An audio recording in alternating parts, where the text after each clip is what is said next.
Good morning, I'm Nathan Hager. And I'm Karen Moscow. Here are the stories we're following today. The latest first on Idalia, the storm that smashed into Florida's Big Bend as a Category 3 hurricane yesterday, is still dumping heavy rain on the deep south. Florida Governor Ron DeSantis says some of the worst effects are in a lightly populated part of his state. We clearly have significant damage throughout the Big Bend region, but the response has been swift and people are getting help. Bloomberg meteorologist Rob Carolyn is here with more. So, Rob, what is the latest on this storm? Nathan and Karen, Idalia has been downgraded to a tropical storm. It's going to be exiting the coast, probably very close to Wilmington, North Carolina this morning. The winds are now under 60 miles an hour, and that's in gusts.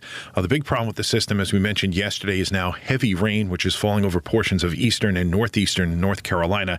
That will gradually wind down today, but flash flooding is likely across that area. Storm's going to be moving out into the Atlantic over the next couple of days, and due to strong upper-level winds, it's going to be weakening. Okay, so is there any risk the storm does any more damage from here? I think the storm is probably going to be drifting in the southwestern Atlantic off the coast of the United States for a couple of days. But as I mentioned, there's going to be strong upper-level wind shear affecting the system. That's probably going to prevent it from redeveloping. I don't think it's going to be a threat to the continental United States once it gets offshore. The only thing it may do is produce some swells, which will affect the beaches on the east sides of Florida up through South and North Carolina next week. All right, Rob, thank you. Now, Dalia did lead to more than 1,000 canceled flights yesterday. It left about 325,000 people without power from Florida into the Carolinas and will likely cause $10 to $20 billion in damage.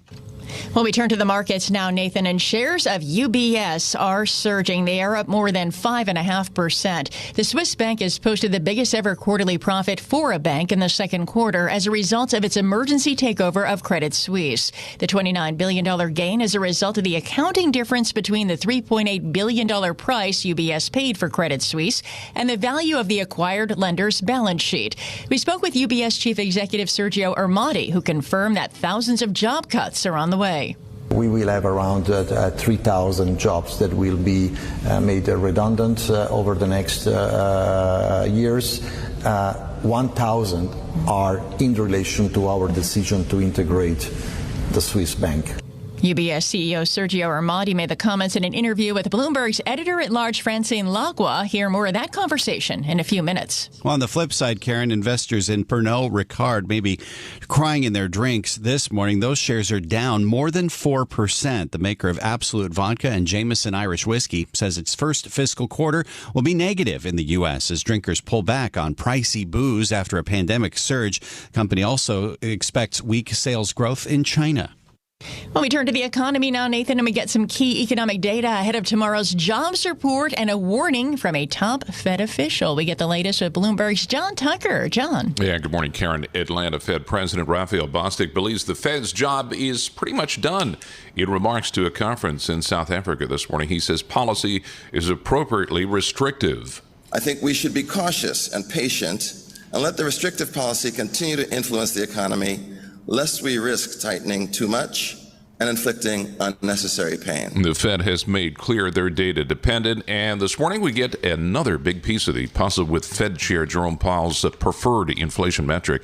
That may suggest there's more work to do. Bloomberg Economics says supercore PCE inflation likely accelerated in the month of July. It could raise the odds of another Fed hike in November. I'm John Tucker, Bloomberg Daybreak. All right, John, thanks. We got inflation data out of the Eurozone this morning. Consumer prices stopped slowing last month. In fact, they rose 5.3% from a year earlier because of energy. Economists had expected weakening.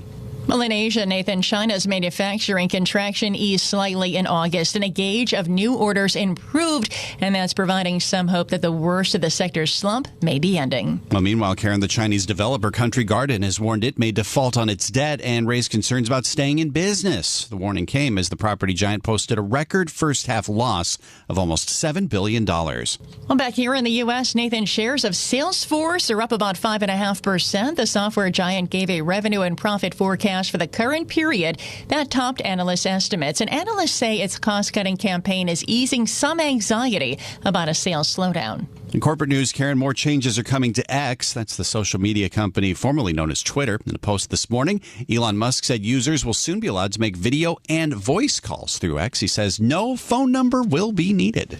Well, another corporate news this morning, Nathan. Bloomberg News has learned Apple is testing the use of 3D printers to produce the steel chassis that is used by some of its upcoming smartwatches. Then we get the story from Bloomberg's Charlie Pellett.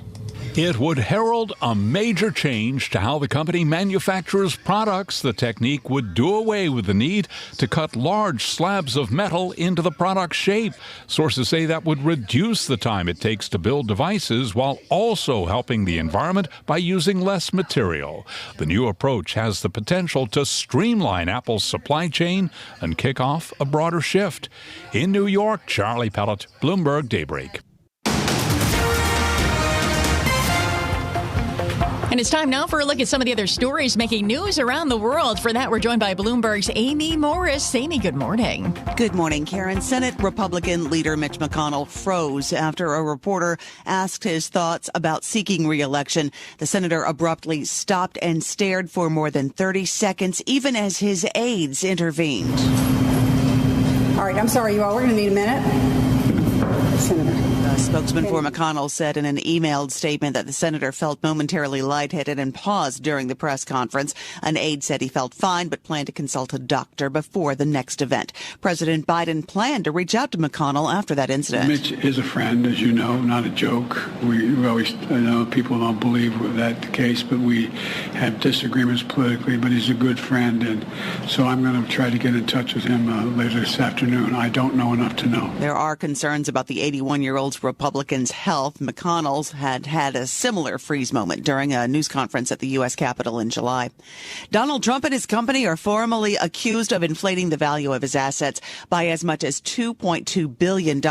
A new court filing by New York Attorney General Letitia James says the evidence of inflated values from 2011 to 2021 is so strong that the state should be granted summary judgment in its lawsuit, which claims persistent and repeated fraud. Peter Navarro is a one-time aide to former President Trump, and he'll be on trial next week for criminal contempt of Congress after failing to answer a subpoena for the January 6th Select Committee. After the ruling, Navarro said the legal fees are bankrupting him. We're going to go up to $750,000 by the end of the trial, and the appeals are going to be over $1 million. Okay? Do I look like a rich man? This is the same suit I wore in 2017 going into the White House. Navarro's trial begins on Tuesday. And a plan by Tesla to purchase hard-to-get construction materials is being investigated by U.S. prosecutors who are looking at whether the project was an appropriate use of company funds. Prosecutors are reviewing a 2022 purchase order for construction material identified as suspicious by company officials. Global news 24 hours a day, powered by more than 2,700 journalists and analysts in more than 120 countries. I'm Amy Morris. This is Bloomberg. Karen. All right, Amy, thank you. And it's time now for the Bloomberg Sports Update with John Stashower. John.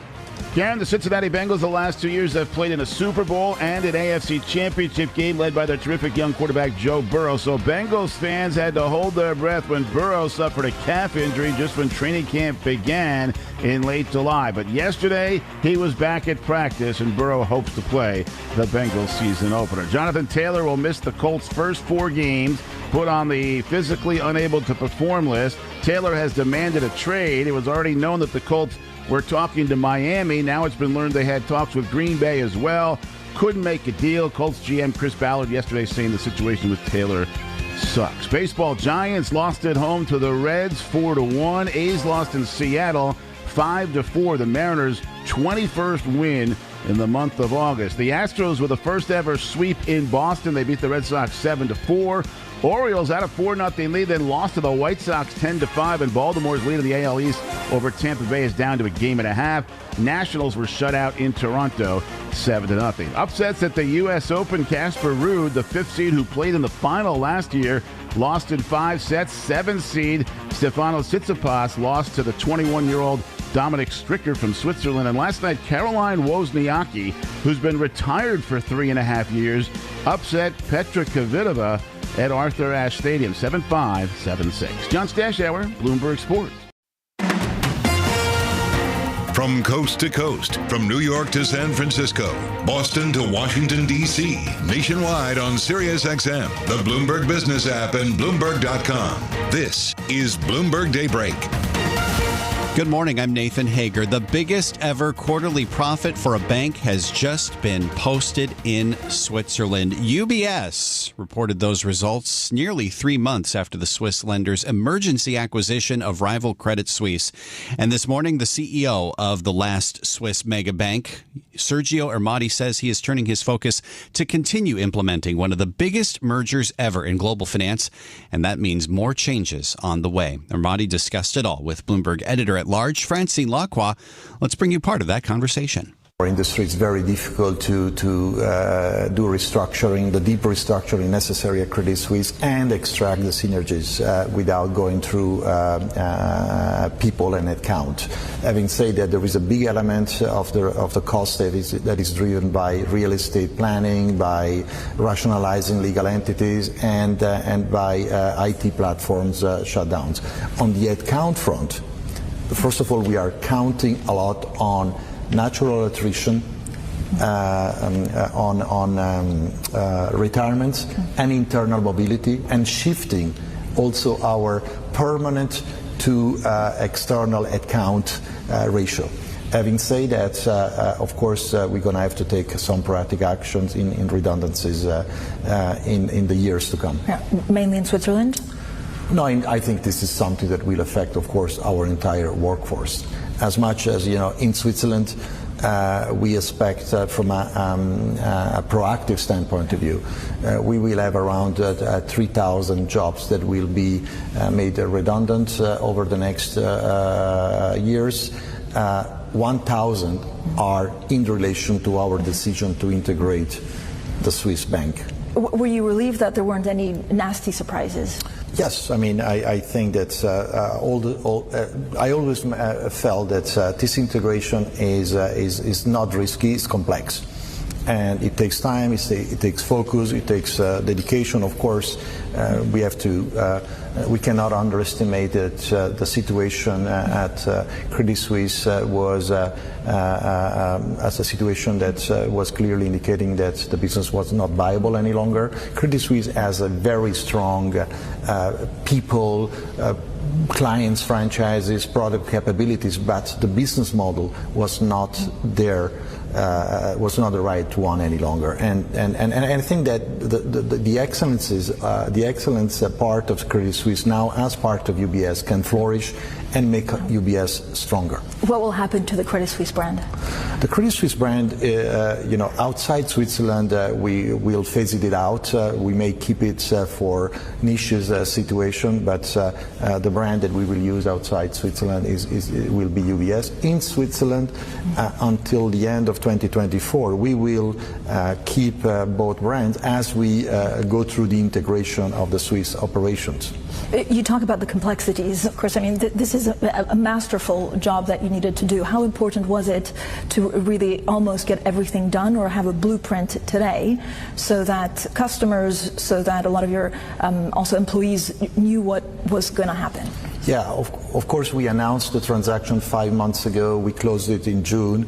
And so everybody has an expectation that we have an answer for everything. But so we made a commitment, for example, in the Swiss case, where people were waiting for our answers, we made a commitment to go deeper and really analyze every possible options. At the end of the day, we did it as fast as possible. The outcome was crystal clear. The best option is to integrate, and that will help to give at least visibility and about the future to many of our people and our clients. But although nothing will really change between now and 2024 for clients, and we're going to make it smooth for clients to be onboarded at UBS. Sergio, when you look at the AUMs and the NNAs, the net new flows, how much of it are actually coming from UBS? First of all, I think it's very important to see that already in the second quarter at Credit Suisse, although we had April and May were still negative negative flows, in June they saw positive inflows after the closing, so a good momentum, clients coming back. At UBS, we had the best second quarter in a decade in terms of net new money, 16 billions. And now, as we speak, in the third quarter, we see inflows on both platforms. This is Bloomberg Daybreak Today, your morning brief on the stories making news from Wall Street to Washington and beyond.